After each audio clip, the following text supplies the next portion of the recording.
Hey guys, Neeb here. What an epic week. And honestly, I'm probably gonna be missing some of the fragrances I rocked this week, but some of which include some hot ass releases like Versace Eros Najim, and then also Stronger With You Intensely.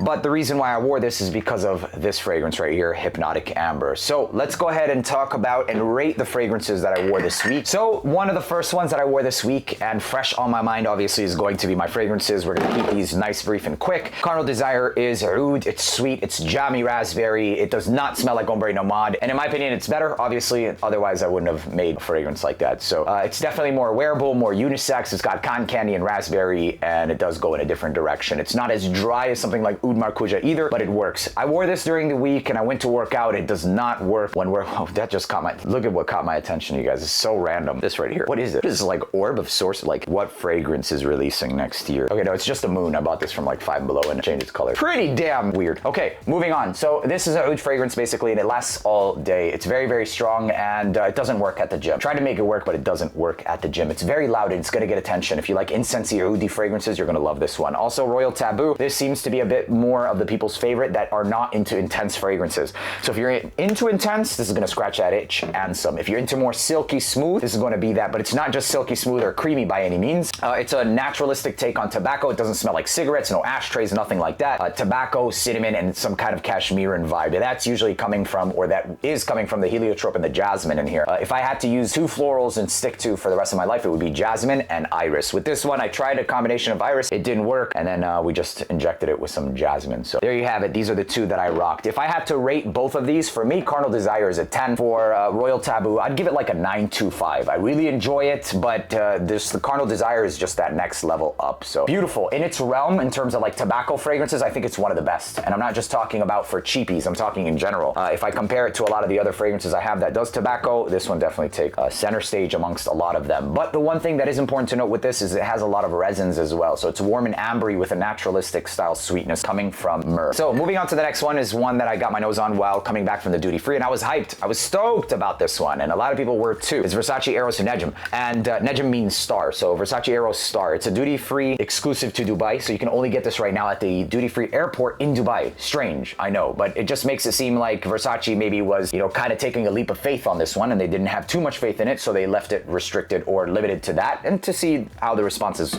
are. And I'm sure that once the responses, whether they were good or bad, was going to dictate whether or not it becomes a global availability. So I don't think that this is really it, honestly. In the opening, it was very promising. I got that Versace Eros Parfum style DNA, and what seemed like the other designers were doing around the whole oud flanker, kind of adding the ambers, dark woods, and a little bit of spice and sweet. This one uses a lot of caramel and orange or mandarin, and it seems to go a bit more musky because it already has in its base some of that tonka bean sweetness. And what in turn it ends up smelling like is kind of this synthetic-y plastic style sweetness that you'll get from something like JPG Scandal. I like JPG Scandal, but as it dries down, it does something very similar. It goes camphorous. Camphorous kind of smells like mothballs, you guys. And whenever I say camphorous, I'm talking about like this cloud of dusty woods. And that's what kind of smells like, yeah, mothballs, basically. This, as it dried down, really started to reveal that camphorous nature, the whole dusty woods, but it wasn't just that. It also added the synthetic sweetness, and it lost me completely. So fragrances that use camphor style woods where it still works is going to be something like Tom Ford's Oud Wood. That's that style of Western oud. It's not animalic whatsoever, which this is not either. No animalic whatsoever. The oil itself, I think it's like Oud Meleki, etc. It's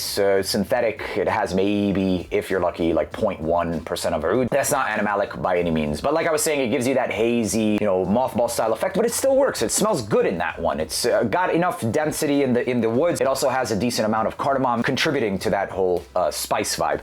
This, it's just too much going on. You've got the Eros Parfum DNA very far in the backbone. You've also got that camphorous woods, but then you also have on top of that, that synthetic style of sweetness. It's not overly sweet, it's just the quality of the sweet. So a couple of different accords that I do appreciate about it is like that cardamom, the spice. I appreciate the direction it went in, and in the beginning it was very promising, but as it dried down, it just was not it. So will there be people that enjoy this? Potentially. And in the beginning, you're probably going to be sold. A lot of you will be sold, but I have to emphasize it was after like hour 2 that I started getting the camphorous vibe, which on its own is not bad. It actually is better than it sounds, and it took me some time to get into, but I am eventually into it. But that, along with everything else, just didn't work, and it honestly ended up giving me a headache. So if I were to score this, being 5 being neutral, I would have to be true to that scale and give it a 4, because I don't think it's atrocious, and I don't think like it's like toss in the bin worthy, and I'm glad to have it in my collection complete it basically, but it's just not for me. I find that maybe some people will enjoy this, but even the 1 million Golden Oud, I like a bit more than this. So it smells like they paid attention to the opening and like putting the fragrance together, but not much maybe to when it dries down or testing it as it dries down. Oh, by the way, I just got something big in the mail. I figured, why would I make a whole video talking about me? So let's just inject this somewhere. I finally, after so much time and hard work and blood, sweat, and tears and so much money, got my silver plate from YouTube. What a big moment, you guys. This is insane. I cannot believe I'm holding this. Am I dreaming? Like, I mean, at the end of the day, it's just like a plaque, whatever. So if you've ever been wondering what these look like, I mean, it feels like a box frame with an aluminum coating. Are we reviewing this right now? Yeah, we're reviewing YouTube. Oh, this is sharp and hazard. Wow. Okay, presented to AROMATIX for passing 100,000 subscribers. What a dream come true. Thank you guys. Seriously, love you guys. So let's keep it moving. That's also, oh shit. Oh wow. Okay, the score for Versace Eros Najim just went down to a 1.2. It just damaged. Oh wait, no, it came off. Okay, you're okay. 4. We'll give it a 4. Crazy. Except I don't know where I would put this. I mean, you guys can see that I have 100,000. Do we really need this? I mean, this is for me, accomplishment. I'll probably put it on the wall or something, but whatever, man. This isn't about me. It's about you. It's about us, okay? So yes, I'm extremely grateful and blessed and honored, not the plate, for you guys, the 100K subscribers. I love you guys, man. Thank you. Moving on. Let's keep on rocking to the next fragrance that I wore. I actually wore this, I think, the day of travel or the day right before. Dolce Gabbana The One EDP. And even if I didn't, I want to talk about this in my last experience with this one. So this is a fragrance that's been signed off by a lot of people because of performance, and I can understand exactly why. It's a very sexy date night style fragrance that for me just screams fall time in a bottle. I can quite literally smell like the leaves falling during the fall. And it's like a little bit wet, ambers. It's just, yeah. You're thinking about what you're gonna do to that warm apple pie at night. And if you're walking with a lady, then she'll probably be your apple pie. So it smells really good, and its potential of getting that apple pie lady is actually pretty high. If they can smell you, that's the only issue. So warm, sexy, very mildly spiced, not even spicy. Performance for this is absolute ass. Absolute ass. It's a double A, okay? But if you're one of the people that are okay with spraying 10 plus times, hear me out. You can get about 7 hours out of this fragrance, maybe even 8 hours out of the fragrance. So if you're one of those who have that disability that I was talking about with like your finger starts to like jerk after 4 sprays, stay away from this fragrance. There's absolutely no point. You're better off just spraying water on your neck. Otherwise, spray this on at least 10 times. I spray it on anywhere from 10 to maybe even 20 times. A sweet spot for you is wherever you find or are comfortable with, and then you can get somewhere of like 6 to 8 hours maybe. But I have to emphasize, this is one of the sexiest date night style fragrances, and it's contending with fragrances like La Nuit de l'Homme, so all-time greatness territory. In terms of the occasions, you could signature scent this during the fall and the winter time, but it's definitely more elevated than just that. You can wear it for dates, etc., and it'll work. I give this a rating as a scent profile on the scent alone. This is a 10. However, because of performance and everything considered, it's like a 7.75, unfortunately. The score is definitely, I mean, this is still getting my attention. Now it's gone. 7.75 for Dolce Gabbana The One Eau de Pie EDP Intense. Moving on to the next one, I wore this. It's called Hypnotic Amber. And Hypnotic Amber reminded me so much of Intensely. And when I did them side by side, I was blown the fudge away. My God. First off, I love Strong With You Intensely, but Hypnotic Amber, to my nose, is even stronger. So there's rumors of reformulations for not Hypnotic Amber, Strong With You Intensely, etc. And I personally, I don't know. I know that they're marketing it even as Strong With You 2024 or 2024 batch, so potentially. But I don't even care, honestly, because Hypnotic Amber is stronger than the Stronger With You that I have. So when I spray this on, it fills an entire room. When I spray on Intensely, it's still pretty strong, but it radiates like maybe 4 feet. I swear if I spray this right now, the entire room will smell like this. Hypnotic Amber. Not only that, but it seems like I get a bit more to the whole scent profile. Not only that, I feel like the chestnut that's in this fragrance is a bit more roasted, while still having a smudge more of a freshness to it at top. That's it. So it dries down into something, oh my God, it dries down into something that's very close to Stronger With You Intensely, but I feel like it also gives it just a little bit more of an interesting factor in the opening, adding that citrus. So generally speaking, whenever I find like clones, etc., it'll be like, oh yeah, it's a bit more of a citrus version than that. So it doesn't necessarily capture the dry down, doesn't capture the depth or density. This still has the density and the depth, but it also adds a hint of freshness. And not only that, and the way that I think it achieves leaves having a bit more freshness and still maintaining that syrupy sweet amberiness is going to be the fact, well, it's not necessarily syrupy sweet, I would say it like